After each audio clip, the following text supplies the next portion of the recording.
Hello बच्चों, चलिए प्रश्न को पढ़ते हैं और समझते हैं। सिद्ध कीजिए कि R में दिया गया फलन एफ एक्स बराबर एक्स की घातांक 3 माइनस 3x का वर्ग प्लस 3x माइनस 100 वर्धमान है।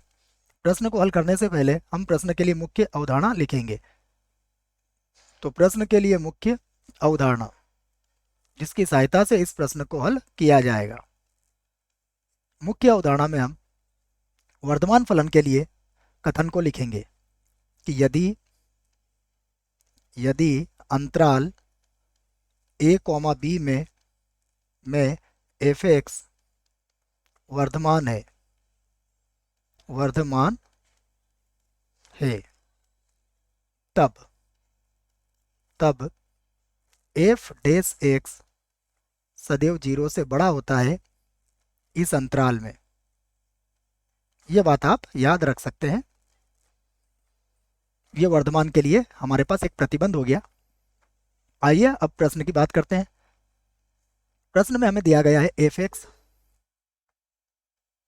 बराबर यह है एक्स की घातांक 3 माइनस 3x का वर्ग प्लस 3x माइनस 100।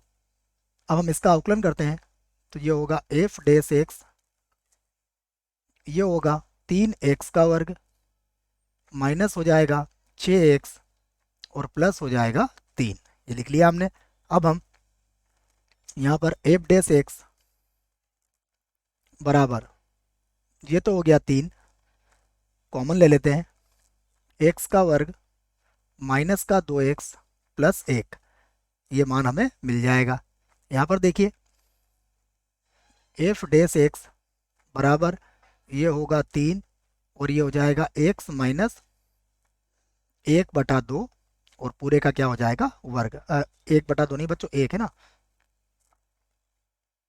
ये x माइनस 1 का वर्ग हो जाएगा। a का वर्ग माइनस बी का a माइनस बी के वर्ग से मैंने इसको समझा दिया है। तो अब देखिए आप यहाँ आप इस बात को कह सकते हैं कि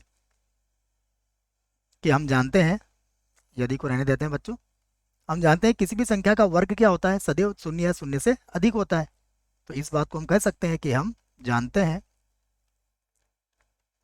हैं कि x माइनस 1 की घातांक 2 ये सदैव क्या होगी, शून्य या शून्य से अधिक होगी। कब? जब x का मान आप कोई भी वास्तविक संख्या रखें। अब यदि मैं इसमें 3 का गुणा कर देता हूं तब भी कोई फर्क नहीं पड़ेगा क्योंकि 3 भी धनात्मक संख्या है। तो यदि 3 का गुणा किया तो भी क्या बन जाएगा, ये x माइनस 1 का वर्ग शून्य या शून्य से अधिक। कब? जब x का मान r का r है। अब इसी की जगह हम क्या कह सकते हैं इसको, ये पूरा मान हमारा किसके बराबर है, देखिए मैं इसको समीकरण 1 बना देता हूँ। 3x माइनस 1 का वर्ग एफ डैश एक्स के बराबर है।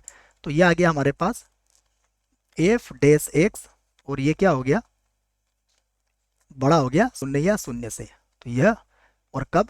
जब x का मान क्या है, वास्तविक है। तो इस बात को आप कह सकते हो कि अतः जैसा प्रश्न में कहा था देख लेते हैं। अतः r में दिया गया फलन, तो मैं लिख लेता हूं, अतः r में वास्तविक संख्याओं का समुच्चय है बच्चों, ये r में एफ एक्स सदैव